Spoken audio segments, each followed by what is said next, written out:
Herkese merhaba, ben Zeynep. Hobisever YouTube kanalıma hoş geldiniz.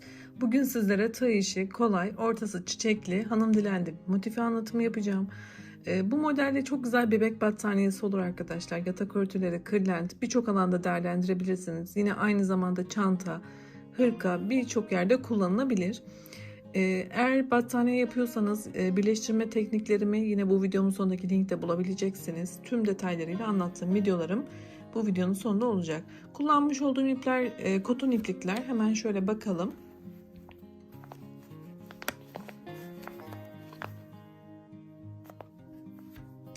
...100 gramda 330 metre diyor, kalınlığını buradan anlayabiliriz. Farklı koton iplikler kullandım. Tığ numaram ise 3 milim bir tığ. Şimdi dilerseniz kanalıma abone olduysanız, ki abone olmak ücretsizdir. Hadi videomuza geçelim.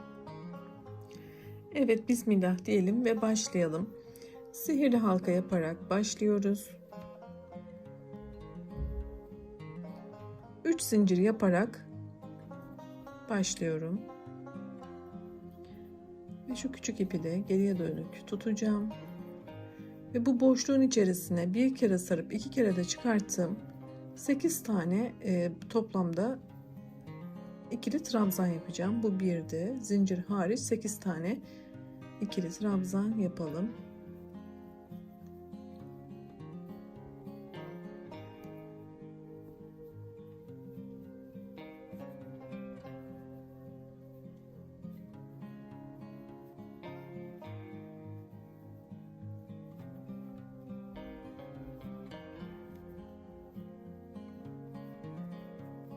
Evet, şu başlangıçtaki küçük ipi de çekiyorum. İpimizi sıkıca kapatalım ve ilk baştaki yapmış olduğumuz trabzanın tepesinden ilmek kaydırmayla eklememi yapıyorum ve burada bir tane zincir çekerek orta kısmı oluşturduk bile. Şimdi renkli iple devam edeceğiz. Evet, şöyle küçük bir başlangıç yaptık.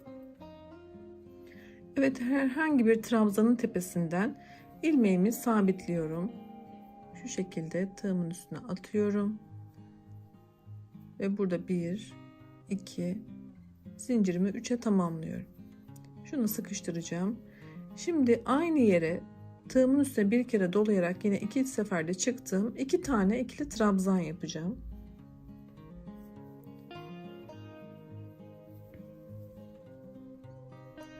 Arada bir tane zincir, tığımın üzerine doladım.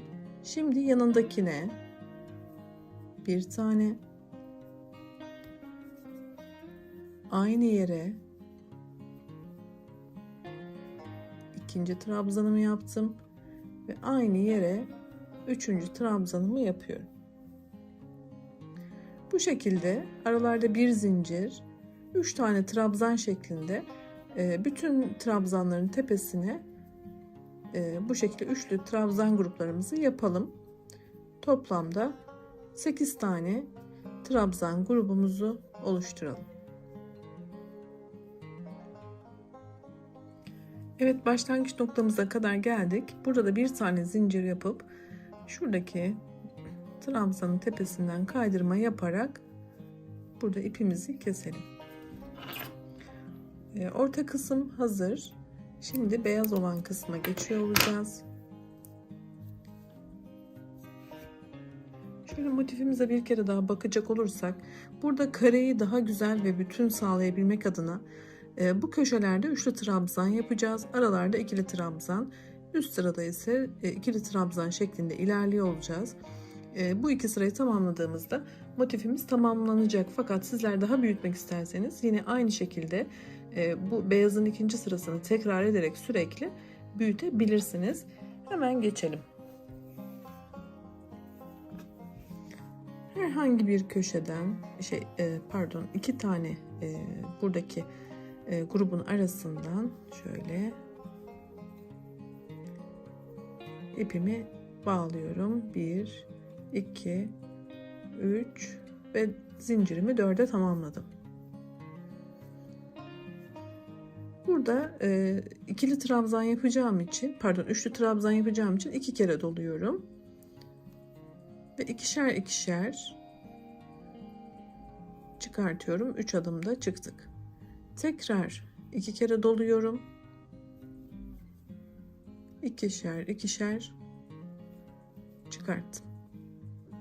Yarım bir köşeyle başlayıp daha sonra tamamlıyor olacağım.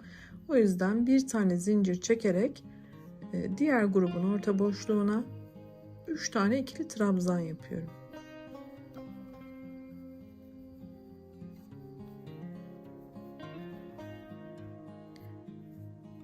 Bir zincir, tığıma 2 kere dolayarak şimdi bu boşlukta şu ipi de şu yönde alalım. Arada yok etmiş olacağız. 1 2 3 kere de çıktığımız trabzanımızı yaptık.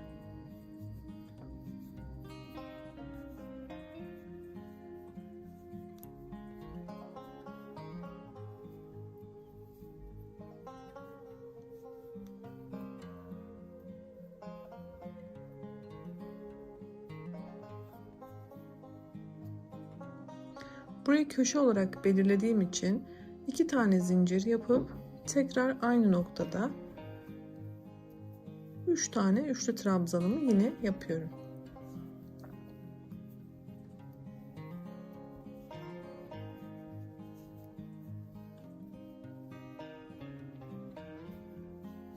Bakın dönüşü sağladım. Arada bir zincir, 3 tane ikili trabzan,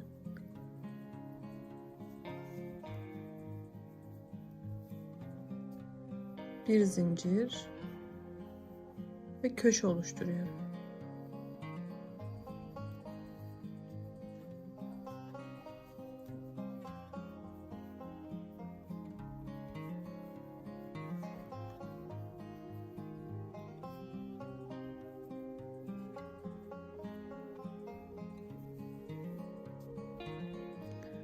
Arada 2 zincir ve yine köşemde olduğum için üçlü trabzanlarımı devam ettiriyorum.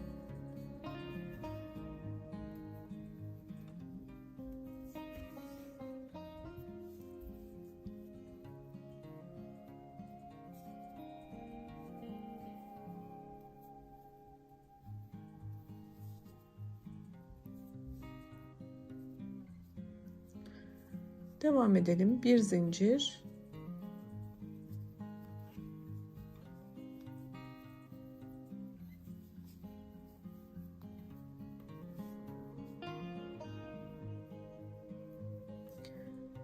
burada yine köşe yapıyorum.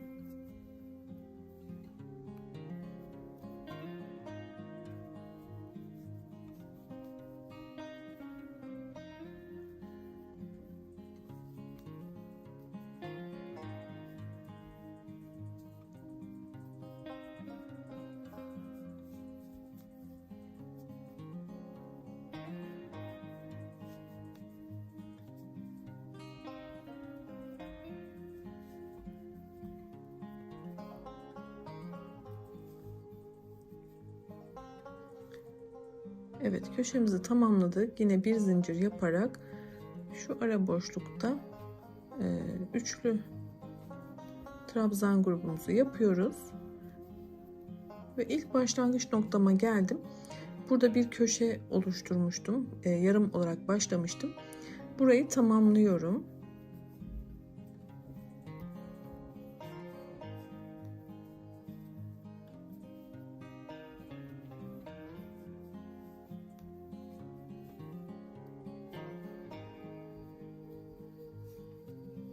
Evet, bu şekilde. Burayı yarım tamamladığımda arkadaşlar aynı renkle devam edeceğim için eklemeyi orta kısma alacağım ve iz olmadan, ip izi olmadan güzel bir bitiriş sağlamış olacağız. Bir tane zincir yapıp tığımın üstüne bir kere doluyorum. Buradaki zincirin içerisinden ilmek çıkartıyorum ve üçünü tek seferde topluyorum. Şimdi bir üst sıraya çıkalım. Üst sırada sadece ikili trabzan yapacağız. Başlangıçta yine yarım bir köşe ile başlayarak devam ediyor olacağız. Bir zincir, artık boşluklarda ikili trabzan şeklinde ilerleyeceğiz.